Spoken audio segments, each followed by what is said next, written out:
ఉన్న పుణ్యం సుఖాల రూపంలో అయిపోతోంది. కొత్తగా పుణ్యం లేని నాడు జీవుడు ఎలా సుఖిస్తాడు? ఇందులో 70 ఏళ్ళు ఉంటాను, పోనీ 80 ఏళ్ళు ఉంటాను, అథవా 100 ఏళ్ళు ఉంటాను. ఆ తర్వాత అయినా దీన్ని నేను విడిచిపెట్టాలా? విడిచిపెట్టిన తర్వాత ఈ జీవుడు మళ్ళీ ఇంకొక జీవుడిలోకి వెళ్ళాలా?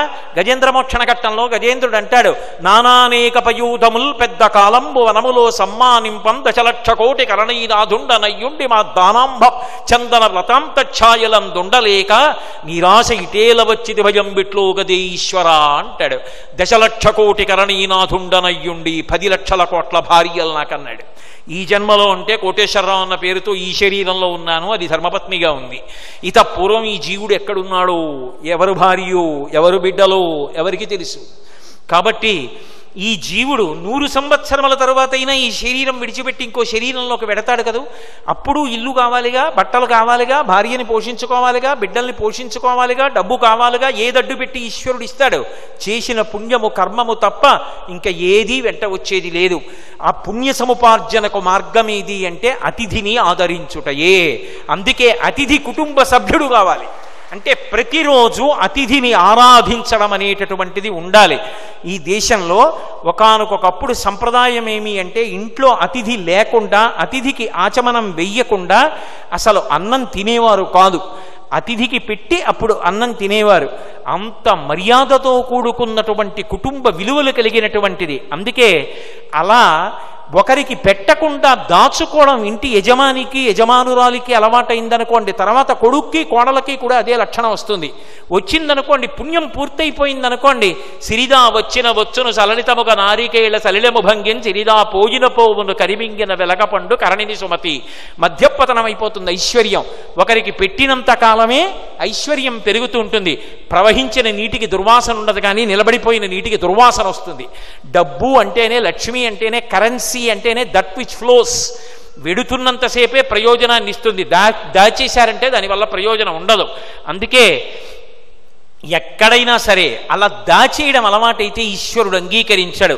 అందుకే చూడండి, వారిల్లు సొచ్చి దూరంబుగ నెయ్యి త్రాగి తురనా కడవల్ వారింట నీసుతుండిట వారికి వీరికిని పెద్ద మాదయ్య సతి ఆడంజని మీగడ పెరుగోడక నీ సుతుడు త్రావి ఒక ఇంచుక తా కోడలి మూతింజరిమిన కోడలు ముచ్చనుచు అత్త కొట్టెల తాంగి. ఒక ఇంటికి వెళ్ళాడు. ఆ అత్త వచ్చినటువంటి అతిథికి తాగవయ్యా అని ఇంత మజ్జిగ ఇవ్వదు, తినవయ్యా అని ఇంత వెన్నముద్ద పెట్టదు, తినవయ్యా అని భోజనం పెట్టదు. అత్తగారి లక్షణం కోడలకు వచ్చింది. ఇద్దరూ కలిసి వెన్నంతా తీసుకెళ్లి ఉట్టిలో పెట్టారు. ఇలా బ్రతకకూడదని చెప్పడం కోసమని చెప్పి అత్త కోడలు నిద్రపోతుంటే చిన్ని కృష్ణుడు వచ్చి రాత్రివేళ కడవ పైకెక్కి జాగ్రత్తగా వెన్న తినేసి కాస్తంత వెన్న మాత్రం వెళ్ళిపోతూ కోడలు మూతికి రాసి వెళ్ళిపోయాడు. తెల్లవారుజామున అత్తగారు లేచి ఐశ్వర్యం ఉందో లేదో ముందు కుండలను ఎత్తి చూసింది, తేలిగ్గా ఉన్నాయి. అమ్మో వెన్న అంటూ చూస్తే కోడలు మూతికి వెన్న కనపడింది. ముచ్చా రాత్రి నువ్వు తిన్నావా అని కోడల్ని కొట్టింది. ఒకరికి పెట్టకుండా తానే దాచుకున్నది ఎందుకు పలికొస్తుంది అంటే ఇంట్లో ఉన్నవాళ్ళు కొట్టుకు చావడానికి పలికొస్తుంది. ఆఖరికి ఒకరికి పెట్టడం అలవాటైన కుటుంబాలు వృద్ధిలోకి వస్తాయని చెప్పడానికే అతిథిని కుటుంబంలో సభ్యుణ్ణి చేసి కుటుంబ వైభవంగా ప్రకాశింపజేశారు. మహాతల్లి డొక్కా సీతమ్మ గారిని తూర్పుగోదావరి జిల్లాలో మా పీకన్నవరంలో ఉండేది. నిరతాన్నదాత. ఎవరు ఇంటికొచ్చినా అన్నం పెట్టడం ఆ తల్లి యొక్క అలవాటు. ఆవిడ జీవితం మొత్తం మీద ఒక్కసారి తిరణాలు చూడడం కోసమని చెప్పి బయలుదేరి వెళ్ళాలి అనుకుంది. గోదావరి తీరం మీద ఆ బ్రిడ్జి దగ్గరికి వెళ్ళేటప్పటికే అవతల వైపు నుంచి పెళ్లివారి సమూహం వస్తోంది. పిల్లలు ఏడుస్తున్నారు. ఆ యజమానురాలంది ఇంకెంతసేపే, కొద్దిసేపు ప్రయాణం చేస్తే అదిగో అక్కడే పీగన్నవరంలోనే మహాతల్లి డొక్కా సీతమ్మ గారు ఉంది, ఎప్పుడు వెళ్ళినా అన్నం పెడుతుందే, అందుకని తొందరపడకండి వెళ్ళిపోదాం, ఎంతో దూరం లేదు, తాళండి ఆకలికి అంటోంది. పాపం ఈ బయలుదేరినటువంటి తల్లి ఇన్నాళ్ళగా బయలుదేరింది. అయ్యో నా కోసం అతిథులు వస్తున్నారు, నమ్మకంతో వస్తున్నారని చెప్పి వెనక్కి వెళ్ళిపోయింది. వెనక్కి వెళ్ళిపోయి వాళ్ళకి అన్నం వండి పెట్టింది. ఇంటికొచ్చిన వాళ్ళు ఏమీ తినకుండా వెడితే ఆవిడ అంగీకరించేది కాదు.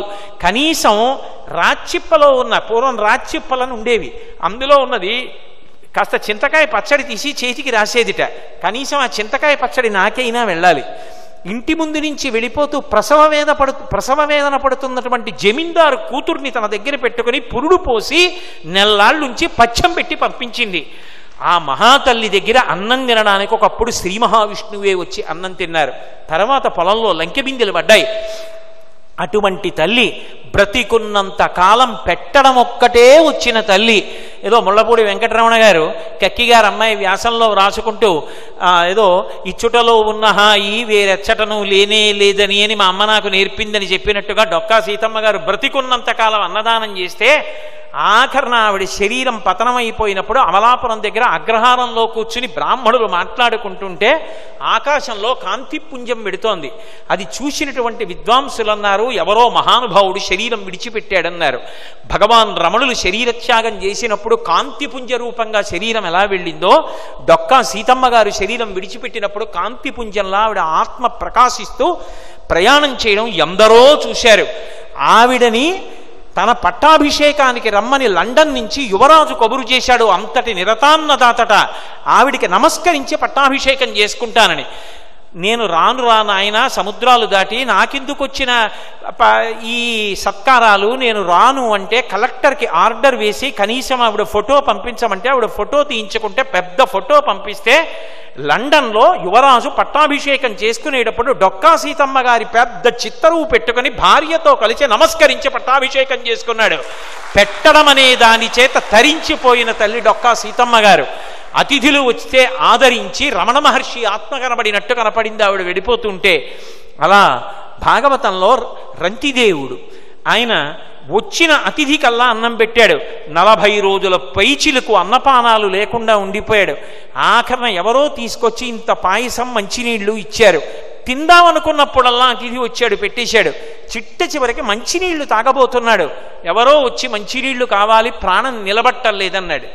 అంటే ఉన్నవి మంచినీళ్ళు ఒక్కటే అనలేదు రంతిదేవుడు. అయ్యో ఇంత బాధతో ఉన్నావు, నీకు పెట్టడానికి అన్నం లేదని ఏడ్చాడు. అన్నము లేదు, కొన్ని మధురాంబువులున్నవి త్రావుమన్నా రావన్నా ఎల్ల శరీరధారులకు ఆపద కలిగిన వారి ఆపదల్ క్రందనమాన్పి వారికి సుఖంబులు కల్గుట కంటే ఒండు మేలున్నదే, నాకు దిక్కు పురుషోత్తముడొక్కడి సొమ్ము పుల్కసా అని తాను తాగవలసిన మంచినీళ్లు కూడా ఇచ్చేస్తే దేవతలందరూ దర్శనమిచ్చి రంతిదేవుడికి అభ్యున్నతిని కల్పించారు. పెట్టినవాడు పాడైపోడు సుమా, వృద్ధిలోకి వస్తాడు. అతిథిని సత్కరించడం ఈ జాతి గొప్పతనం. ఎప్పుడు ఇంటి తలుపులు మూసేసి ఉండడం, ఇంట్లో వాళ్లే వెళ్ళడం, ఇంట్లో వాళ్ళందరూ తినేయడం, చిట్ట చివర ఒక్క ముద్ద మిగిలిపోతే నలుగురం పంచుకు తినేద్దామా అనడమే తప్ప ఎంగిలి చేత్తో కాకిని కూడా కొట్టకుండా బ్రతకడం ఈ జాతి లక్షణం కాదు. తాను తిని ఇంత అన్నం మిగిలితే ఆ అన్నం పట్టుకెళ్ళి బలిభుక్కులకు, కాకులకు, కుక్కలకు కూడా వేసిన జాతి ఈ జాతి. అంత గొప్ప కుటుంబ వైభోగం. అందుకే పోతన గారు అంటారు, కారే రాజులు రాజ్యములు గెలువరే గర్వోన్నతిం పొందరే వారేరి సిరి మూట కట్టుకొని పోవంజాలిరే భూమిపై పేరైనం కలదే శిబి ప్రముఖులను ప్రీతిన్ యశక్కాములై ఈరే కోర్కెలు వరలం తలపరే కలవం భార్గవ అంటారు. నాది నాది అని చెప్పి ఈ భూమినంతటినీ చూపించి సరిహద్దులు చూపించినటువంటి రాజులు ఎంతమంది పరిపాలించారో ఏరి వారి పేర్లు ఎవరికి జ్ఞాపకం ఉన్నాయి? ఏ మహాత్ముడు దానం చేశాడో ఆ శిబి చక్రవర్తి పేరు జ్ఞాపకం ఉండిపోయింది. అందుకే దానం చేసిన వాడెవరో, అతిథిని పోషించిన వాడెవరో వాడు కీర్తివంతుడవుతాడు, వాడు ఉన్నతిని పొందుతాడు. అందుకే అతిథి అభ్యాగతి కుటుంబమునందు సభ్యులు అన్న మాటకు అర్థం ఏంటంటే ప్రతిరోజు అతిథి సేవ చేయడంలో, అతిథిని పోషించడంలో వెనకంజ వెయ్యవద్దు సుమా. అసలు నిజానికి నీ అభ్యున్నతికి కారణం ఎక్కడున్నది అంటే ఒక్కొక్కనాడు ఇంటికి వచ్చినటువంటి అతిథికి మనం పెట్టినటువంటిది ఏదున్నదో అదే మన అభ్యున్నతికి కారణమవుతుంది. మహాభారతంలో ద్రౌపదీదేవి దగ్గరికి దుర్యోధనుడు దుర్వాసో మహర్షిని భోజనానికి పంపించినప్పుడు కాపాడిందేది కృష్ణ పరమాత్మకి పెట్టినటువంటి 4 మెతుకులు కాదు. కాబట్టి ఏది కాపాడుతుంది అంటే ఒకరికి పెట్టినదేదో అదే మనని కాపాడుతుంది. మనం పెట్టేవి అన్నీ అవతల వారికి తృప్తినివ్వకపోవచ్చు. బంగారం తీసుకొచ్చి ఎంత ఇచ్చినా అది ఆ సమయమునందు తృప్తినివ్వకపోవచ్చు. అన్నిటిలో గొప్పదేది అంటే అన్నదానం. అవతల వాడికి అవసరమా లేదా అన్నదానికి ఉదాహరణ ఏది అంటే కాలమే. ఈ ప్రవచనం అంతా అయిపోయిన తర్వాత మీ అందరికీ ఆకళ్ళేస్తుండగా పట్టెడు అన్నం పెట్టగలిగిన అదృష్టాన్ని పొందినవాడు అర్హత కలిగిన వాడికి పెట్టినవాడు అయిపోయాడు. ఇంకా అర్హత చూడక్కర్లేదు. ఆ సమయానికి అందరికీ ఆకలేస్తూ ఉంటుంది. కాబట్టి అన్నిదానముల కన్నా అన్నదానము మిన్నా అనడానికి అర్థం ఏమిటంటే అవతలవాడు పొందడానికి అర్హత కలిగిన వాడే అని నిర్ణయించుకోవడం చాలా తేలికైనటువంటి విశేషం.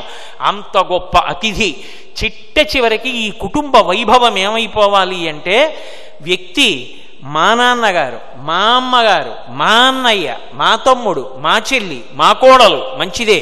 నువ్వు వయస్సుతో పాటుగా అనుబంధములు పెరిగిపోతుంటాయి. నా వియ్యాలారు, నా కోడలు, నా మనవలు, నా ముని మనవలు మంచిదే. కానీ ఒక స్థితి వచ్చేటప్పటికి కుటుంబం ఏది కావాలో తెలుసా? ఈ లోకమంతా నీ కుటుంబము కావాలి. అలా కాని నాడు నీకు కుటుంబ వైభవము అర్థము కాలేదని గుర్తు. ఎందుచేత శంకరాచార్యుల వారంతటి వారు ఈ మాటని నిర్ధారణ చేశారు. మాతాచ పార్వతీదేవి పితాదేవో మహేశ్వర బాంధవా శివభక్తాశ్చ స్వదేశో భవనత్రయం అన్నారు. ఒక తల్లికి ఒక తండ్రికి పుట్టిన వాళ్ళం కాబట్టి వాడు మా తమ్ముడు, నేను అన్నయ్య, అది మా అక్క, ఇది మా చెల్లి, వాడు మా బావగా, వీడు మా అల్లుడు, ఇది నా కూతురు, వాడు నా కొడుకు, ఈమె నా కోడలు, వాళ్ళు నా వియ్యాలారు, ఇలా అంటున్నాను. ఇదే అనుబంధాన్ని ఒక్కసారి మార్చండి. విశాల హృదయము కలిగిన నాడు నాకు ఎవరు తల్లి, నాకు ఎవరు తండ్రి? పార్వతీ పరమేశ్వరులు నా తల్లిదండ్రులు. మీ అందరూ, మనందరం సమస్త భూతకోటి ఎవరి బిడ్డలు? ఆ పార్వతీ పరమేశ్వరుల బిడ్డలు. మాతాచ పార్వతీదేవి, మా అమ్మ పార్వతీదేవి, పితాదేవో మహేశ్వర, మా నాన్నగారు పరమశివుడు, బాంధవా శివభక్తాశ్చ అంటే విష్ణు భక్తులు కారని అర్థం చెప్పకూడదు. భక్తులైన వారందరూ మా కుటుంబమే. మరి భక్తులు కానివారైతే ఈశ్వర వారికి కూడా భక్తిని అన్నమే కాదు. ఇప్పుడు ఆయన బిడ్డలే కాబట్టి సమస్త కీటకములు కూడా మా కుటుంబమే. ఇప్పుడు తానొక్కడూ తినడం కాదు, అందరూ బాగుండాలని పెట్టలేకపోవచ్చు, మనస్ఫూర్తిగా కోరుకుంటాడు. ఆ భావన కలగగానే ఒకడి జోలికి ఒకడు వెళ్ళడు, ఒకడిది ఒకడు దోచుకోవాలని కోరుకోడు. శాంతి అనేటటువంటి మాట ఎప్పుడు ఏర్పడుతుంది అంటే భక్తి వలన ఏర్పడుతుంది. భక్తి మౌఢ్యము కాదు. మనిషికొక పోలీసుని పెట్టినా ఎవడి మనసులో ఎప్పుడు ఏ ఉగ్రమైన ఆలోచన వస్తోందో కనిపెట్టలేరు.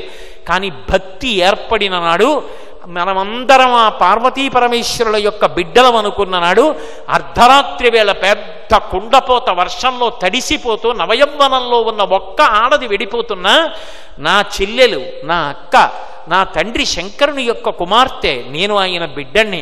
అమ్మా ఎక్కడికి వెడుతున్నావమ్మా? అన్నయ్యని నేను వస్తానమ్మా తోడు, బెంగపెట్టుకోకమ్మా, పిడుగులు పడుతున్నాయని భయపడుతున్నావా, మెరుపులు చూసి జంకుతున్నావా అని తోడు వెళ్ళగలడు. మనసు శుద్ధము కావాలి అంటే వసుధైవ కుటుంబకం. చిట్ట చివరికి ఏమవ్వాలంటే ఈ యావత్ ప్రపంచము నా కుటుంబము. చంద్రశేఖరేంద్ర సరస్వతి మహాస్వామి వారు ఆ ఎంఎస్ సుబ్బలక్ష్మి గారికి ఇచ్చి ఐక్యరాజ్య సమితికి పంపించినటువంటి సందేశంలో కూడా వారు కోరుకున్నది ఇదే. ఈ జగత్తంతా నా కుటుంబము. మనకి పరస్పరము విద్వేషమొద్దు, శాంతితో చేయి చేయి పట్టుకుని బ్రతుకుదాం. అన్నదమ్ములం, అక్క చెల్లెళ్ళం కాబట్టి ఎవరు ఎందులో వెనకపడ్డారో వాళ్ళని వృద్ధిలోకి తీసుకొచ్చే ప్రయత్నం చేద్దాం. ఒకవేళ మనకి శక్తి లేకపోతే ఈశ్వరుడు అనుగ్రహించాలని కోరుకుందాం. మానసికంగా ప్రార్థన చెయ్యడానికి పేదరికం లేదుగా. ఆ భావన పటిమ కలిగిన నాడు లౌకికంగా ప్రారంభమైన కుటుంబము వసుధైవ కుటుంబకం. ఈ ప్రపంచమే కుటుంబమై పూజామందిరంలో మరణిద్దామనుకున్నవాడు ఈ ప్రపంచము పూజామందిరమై మరణించాడు. ఇప్పుడు ఎక్కడికి చేరాడు? పరమేశ్వరుణ్ణే చేరాడు. అంతటా ఈశ్వరుణ్ణి చూశాడు. లోకమునందు లోకేశ్వరుణ్ణి, విశ్వమునందు విశ్వనాథుణ్ణి చూశాడు.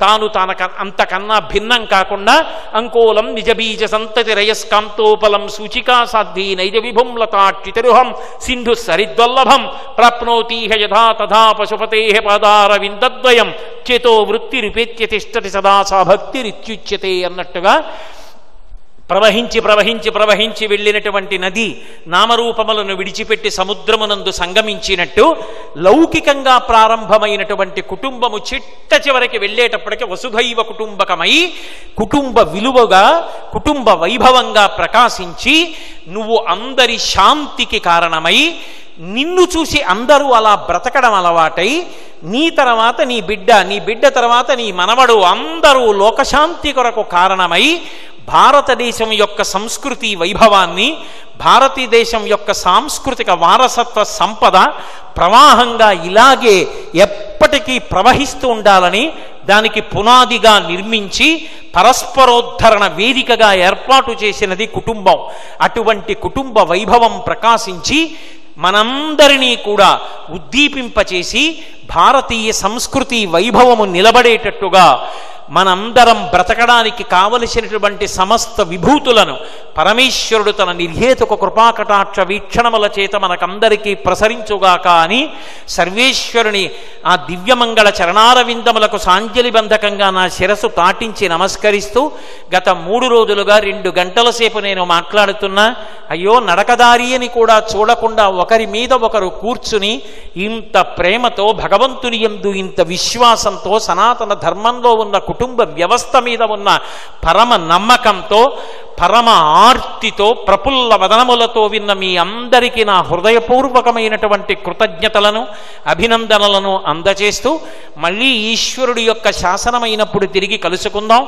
అందరం సంతోషంగా వృద్ధిలోకి రావాలని కోరుకుంటూ భారతీయ సాంస్కృతిక పీఠము అని పేరు పెట్టుకున్నటువంటి సంస్థ ఏ కారణముల చేత సంస్కృతి ప్రవాహము నిరంతరంగా ప్రవహిస్తుందో అటువంటి శీర్షికని ఎంచుకుని దాని మీద ప్రవచనం చెయ్యాలి అని కోరుకున్నందుకు వారి యొక్క సందర్భోచితమైనటువంటి స్థితికి నా అభినందనలను ఆవిష్కరిస్తూ మీ అందరి ప్రేమని మళ్ళీ మళ్ళీ తలుచుకుంటూ కర్పూరం మూటకట్టి పట్టుకెళ్ళిన వాడికి ఆ సువాసనలు అలాగే నాసాపటములకు తగులుతున్నట్టుగా నేను ఏడాదికి 3 రోజులు వచ్చినా 3 అంకె సత్యం కాబట్టి మళ్ళీ నేను వచ్చే సంవత్సరం వచ్చే వరకు ఈ సువాసనలు నా నాసాపుటాన్ని తగులుతూనే ఉంటాయి.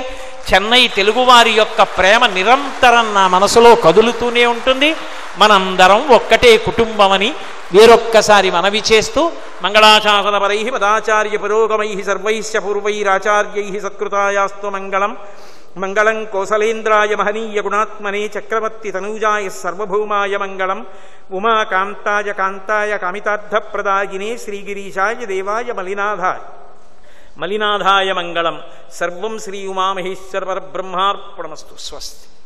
అందరికీ ఒక విన్నపం, ఒకసారి అందరూ లేచి నుంచుని గురువు గారికి మర్యాద సరిపోవలసిన కోరుతున్నాం. ఎందుకండి అవన్నీ?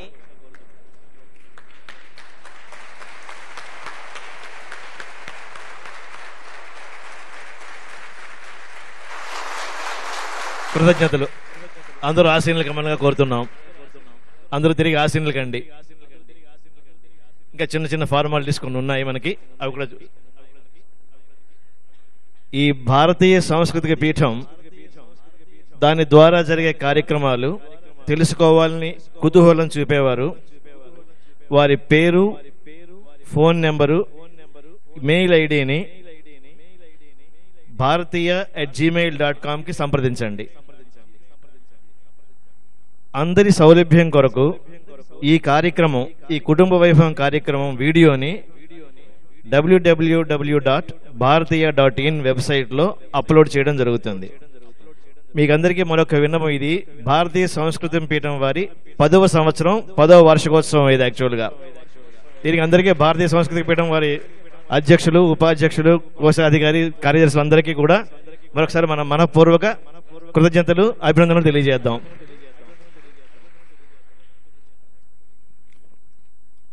కార్యక్రమానంతరం అందరూ భక్తులు ప్రసాదాలు స్వీకరించి వెళ్ళవలసిందిగా కోరుతున్నాం.